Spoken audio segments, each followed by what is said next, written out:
everybody, this is the Wikstrand. So 2011 saw the release of The Raid, and the movie accomplished a lot of things at the same time, mainly to blow our fucking socks off, because we had been spoon-fed a conveyor belt of boring, lackluster and mundane action films from Hollywood, the years leading up to the release of this movie. Because when it was released, it sort of created its own, subgenre, because, years after it was released, when other movies would be released, they would have stuff like, well, this is kind of like The Raid, but it is in a prison. Well, this is kind of like The Raid, but it is in a shantytown. Well, this is kind of like The Raid, but it is in a tower in a magical kingdom somewhere.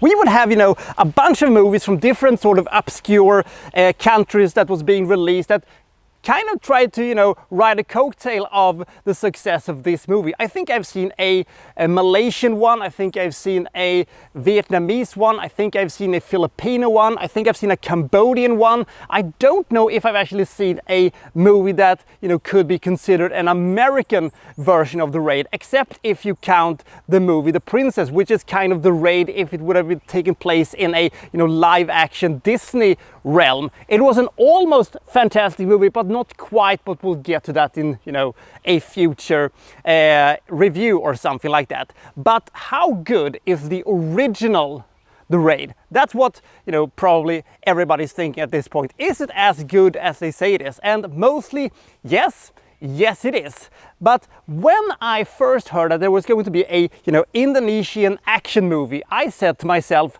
well, how are they going to, present Indonesia in a big time future release, in the United States, in the cinemas and stuff like that?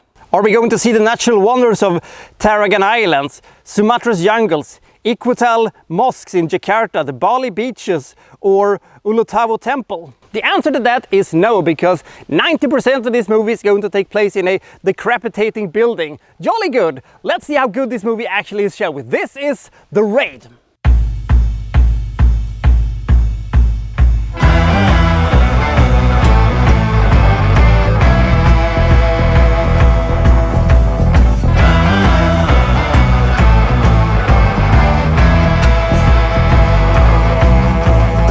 Iko Uwais plays Rama. He is a part of a Indonesian SWAT team of some description, and today they are going on a very special mission.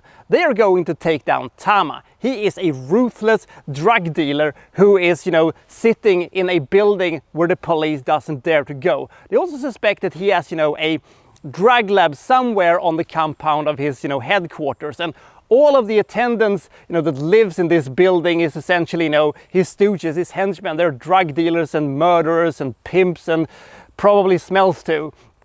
And the cops has for years tried to take him down, but, they have never dared to enter his, realm, because they're kind of scared of him and he wields a lot of underworld power and stuff like that. But today is different. They're going to go in there and they're going to take him out. On the way, they stop to pick up the leader of this operation, Indonesian Lee Marvin, and his frightening forehead. Yu, I think his name is supposed to be pronunciated, who is, a bit disappointed of the lack of experienced cops. He's seeing too many rookies, too many, green guys on this one, but we're gonna have to, work with what we got. And they go to the building and they're able to take out the scouts and the lookouts and stuff like that. And they, go up the stairs and they're very careful and they, arresting people along the way. But on the 6th floor, things go, spaghetti-o, because Tama has been watching, them on the monitor. So he has been knowing that they have come all along. And he has now sealed off the building. Below them, henchmen.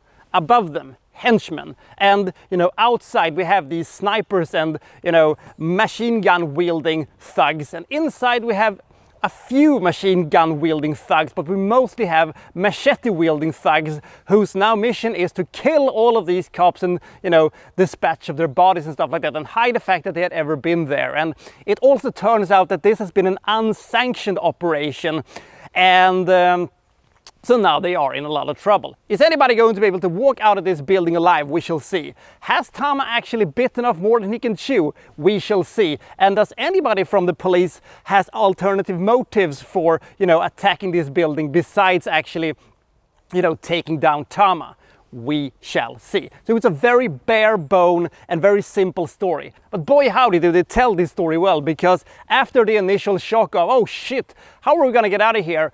Then Rama is just gonna go to town with this entire building, and they will be punching and they're kicking, and there will be heads smashed in, and throats will be shot and bones will be broken, and there is just a litany of fantastic action sequences coming our way. And when Tama realized that things aren't going exactly according to plan and they're killing a lot of my men and stuff like that, he sends out his 2 seconds to, straight out this situation. One of them is Mad Dog, and we shall talk a little bit about him in a second. Just getting this out of the way. I love the fact that this is a low budget movie that feels like a big budget movie, because they hide all their weaknesses and enhance all their strength. And every time you see somebody punch somebody, somebody kick somebody, somebody just going to town on somebody, it looks brutal, it looks awesome, but it doesn't have that sadistical thing that sometimes movies can have. It is still an entertaining movie. Sure, it is choreographed, but it doesn't feel choreographed. You never feel, when Rama has left the room and he has left a ton of, crippled or dead henchmen after him, that, anybody of those guys are ever gonna walk out of here alive when, the director yells cut or anything like that. It just feels fantastically awesome. And despite this movie's action sequences being basically 85% hand-to-hand combat, they have so much creativity and they have so much variation, so it never overstays its welcome or becomes stale or anything like that. And I just waited for the next wave of, henchmen that's gonna get their ass kicked and stuff like that. It was just a fantastic roller coaster of emotions from start to finish. Sure, sometimes the lack of story does show its ugly face up, especially when they're going to try to, insert some, motivations, or when they're trying to do some kind of a character arc and stuff like that. They kind of work, but they also feel a little bit tacked on. Maybe it's just me. But one thing that needs to be addressed is this movie's similarities with the movie Dredd. Dredd came out 1 year after this, and everybody just said, this is the Raid, but it is, with Judge Dredd. And to that I say, I don't think that Dredd actually, copied the story of the Raid. I just think it is one of these weird coincidences, because, Dredd was delayed for like a year. I think they actually shot these 2 movies exactly at the same time. They just have a lot of similarities to themselves, but they also have some differences. This was a planned action that they're doing in Raid. In the movie Dredd, it is just a coincidence that Dredd end up in Peachtree and has his showdown with Mama and all that good stuff. But is this movie really as good as they say it is? Yes, it is. If you like your action furious, violent, entertaining, urban, based combat things, this is exactly right up your alley. There is only one movie that really clips this one when it comes to this type of a movie. That is, of course, the sequel that we're going to talk about in a second. But first we're going to have to talk about Rama, because because Rama feels like an absolute ass beater, and whenever he's on screen, you're thinking to yourself, ooh, it's on. We also have a couple of fantastic sequences where they have to hide and stuff like that from the henchmen. Those sequences are really tense and actually has a lot of, tension to themselves, and I really like that thing. And whenever you see Rama go to town on somebody, oh, you're gonna get your ass kicked. And that is for everybody in the entire world except one guy. Mad Dog. We're gonna have to talk about one of the greatest henchmen of all time. He's just, supposed to be this, second in command, but he is an absolute beast. Because when you look at him, he's this little scrawny guy who looks like shit, isn't even 5'2", but he would kick everybody's ass. When he goes to town on you, Jesus Christ, Mad Dog isn't the correct, nickname for him. He should have been called the Raging Wolverine or something like that, because, the sequences with him and the sergeant in that room, Jesus Christ, and the final confrontation with him, Rama, and an unlikely ally was absolutely fantastic. That was eye-wincingly awesome. Even though it cannot quite top the fantastic 3 Stages of Hell finale in the sequel, where, the henchmen that Rama is fighting there in the kitchen, aka the greatest fighting sequence in the history of cinema. Fight me. So does the Raid have any problems at all? Well, they have a couple of minor problems. Mostly has to do with the fact that Tama is a very, very boring villain. He's not even really the villain in this movie. I think the real villain in this movie is really supposed to be Mad Dog or something like that, but he's just, the second in command.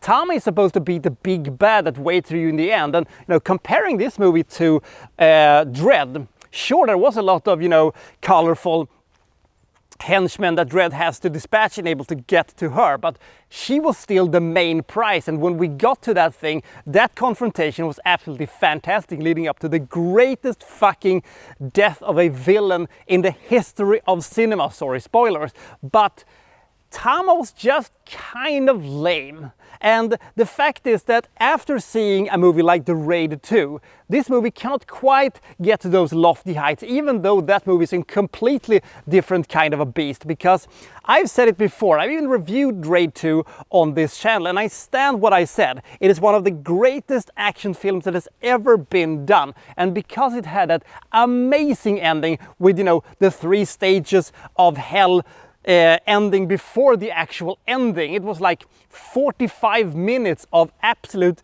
gruesome awesomeness. It was absolutely fantastic. This movie doesn't quite have that because it didn't have the bigger budget, because it didn't have the bigger vision. This is a smaller movie, and that's fine. But this one doesn't have that, and it kind of diminishes that movie once you've seen The Raid 2. The only thing I don't like about Raid 2 is probably the fact that we're never gonna get a Raid 3. If we could have gotten a Raid 3 around like 2018 or something like that, we could have probably looked back at, the Raid trilogy as the greatest action trilogy of all time. It would have been absolutely untouchable, bulletproof.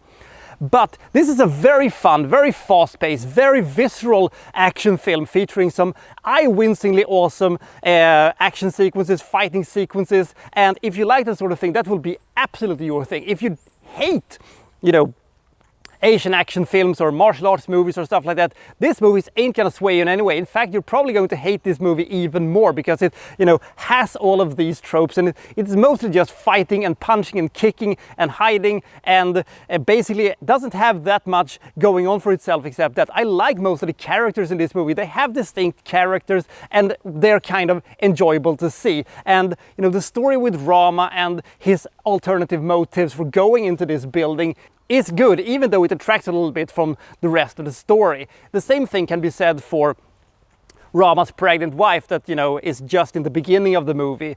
It is a good way of introducing Rama, but it doesn't really pay off with anything that has to do with this story. By the way, speaking of the pregnant wife, I love the introduction of Rama's character. He's praying, he's doing his fighting things, he gets dressed, and, he, prays that he's going to be able to come home, to see his wife again and stuff like that. It builds him up as this affable and likable character, and when he kicks ass and absolutely murders everybody, it is a thing that helps us like his character. Even though it might be a little bit of a cliche, it still works, at least for me. So is The Raid as good as the hype suggests? Yes. Is it as good as the sequel? No. If you have never seen this movie but have seen the Raid 2, should you see this movie? Absolutely. Should you see this movie again? Yes. If you've seen this one, but not the sequel, should you then see the sequel? Absolutely. The Raid 2 is one of my absolute favorite action films of all time. Not, just Asian action films, or not just, modern action films. Overall action movies. One of my absolute top 10 favorites, bar none. That movie is absolute fantastic. The Raid is a fantastic action film too, but not on the same level. Still a very fun movie which I can see over and over again. I never get bored of it because there is so much variety and creativity to the whole thing. By the way, if you're curious, I do like Dredd more than I like The Raid, but The Raid is still a fantastic movie, which I'm very happy to give 86 points. This is a great, violent, visceral action movie with fantastic action sequences, fantastic fighting sequences, some eye-wincing violence, and top that with the novelty of the fact that this is an Indonesian action movie that goes some way also. Fast-paced, great visual storytelling, and the movie never overstays its welcome. So I'll see you next time for so-and-so reviewing, such and such. Thank you for watching. Thank you very much.